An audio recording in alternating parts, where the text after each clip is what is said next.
जिसे social media कहते हैं, डिजिटल मीडिया कहते हैं, इसका नेगेटिव इस्तेमाल, इसका गलत इस्तेमाल, ये तकरीबन ऑलमोस्ट हर किसी की जिंदगी का एक हिस्सा बन चुका है।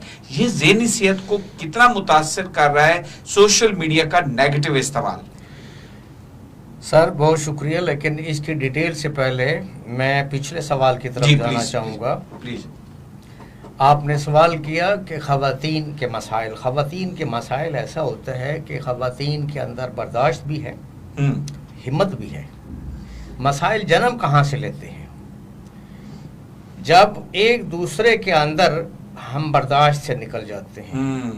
सास बहू को बर्दाश्त नहीं करती, बहू सास को बर्दाश्त नहीं करती। शाम को जब शौहर घर आता है तो बेस पहले दरवाज़ा एंटर होते हुए लड़ाई शुरू हो जाती है, मसाइल स्टार्ट होते हैं। मसाइल का हल नहीं कोई सोचता। बात बर्दाश्त की है।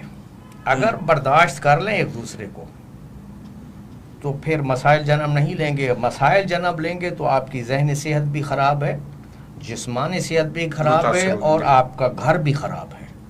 तो एक दूसरे को बर्दाश्त कर लें। बिल्कुल ऐसे कनात पसंद हो जाए। अल्लाह ताला ने जो आपको वसाइल दिए हैं उसी के अंदर अगर आप गुजारा कर लेते तो आप कभी भी परेशान नहीं हो सकते। मौलवी की मिसाल ले लें, कभी आपने किसी मौलवी को परेशान देखा है? वो हशास बशास होते, थोड़ी तनख्वाह में वो गुजारा कर रहे होते हैं। वो कनात पसंद है, जो उनको मिल जाता है उसी पे गुजारा कर लेते हैं। हमारे अंदर इशू ये है कि जब हम कनात पसंदी नहीं रहेंगे, हम किसी दूसरे को बर्दाश्त नहीं कर सकते। किसी को अच्छा पहने हुए, किसी को अच्छा खाते हुए हम नहीं पसंद करते, तो वो उसके साथ तो जो होना है सो होना है। हम अपने लिए ही नुकसान कर रहे हैं, अपनी सोच के अपनी दिमाग ख़राब कर रहे हैं, अपनी सोच को ख़राब कर रहे हैं। हमारी जो अप्रोच है वो नेगेटिव होती जा रही है। अप्रोच नेगेटिव होती जा रही है तो हम तनज़ली का शिकार। हमें पॉजिटिव करना है सोच को। सोशल मीडिया का नेगेटिव इस्तेमाल ज़हनी सेहत को। सोशल मीडिया की मैं आपको बता रहा हूँ, इस वक्त तो सोशल मीडिया ने तहलका मचाया हुआ है। सारी दुनिया सोशल मीडिया पे चलेगी। सोशल मीडिया का किसी भी चीज़ का कसरत से जब आप इस्तेमाल करते हैं वो नुकसानदेह होता है। अब हमारे यहाँ औरतों का क्या करते हैं, छोटे छोटे बच्चे हैं, 2 साल का बच्चा है, उसको आप मोबाइल पकड़ा दिया, वो मोबाइल में लगा हुआ है और अपने काम में है। एक घर में 10 बंदे बैठे हैं, 10 बंदों के पास मोबाइल है और 10 बंदे आपस में बात नहीं करेंगे, 10 बंदे मोबाइल में लगे हुए। आप रोटी खा रहे हैं तो आप मोबाइल में रखे हुए हैं। कहते हैं कि अगर आप खाना खाते हैं, ये तो हमारा मज़हब भी कहता है, जब आप खाना खा रहे होते हैं तो आप कोई और एक्टिविटी नहीं करेंगे, बातचीत भी नहीं करेंगे, मोबाइल सुनना तो दूर की बात है।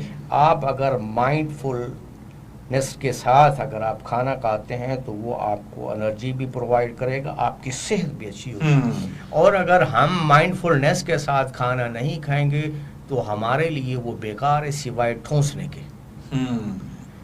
तो ये जो सोशल मीडिया की तरफ हमारी, तो कहते हैं जी हम सोशल मीडिया के बगैर बेकार है। सोशल मीडिया हमें तबाही की तरफ लेके जा रहा है। सोशल मीडिया हमें सोसाइटी को जितनी भी खराफात है उसकी तरफ लेके जा रहे हैं। और खास तौर इसका गलत इस्तेमाल। फिर हम तो नमाज पढ़ रहे हैं तो मोबाइल की घंटी बज गई है। मैं पिछले दिनों एक जनाजे पे गया, मौलवी साहब ने जनाजे की नियत करा ली, पीछे फ़ोन की घंटियाँ बज रही थी।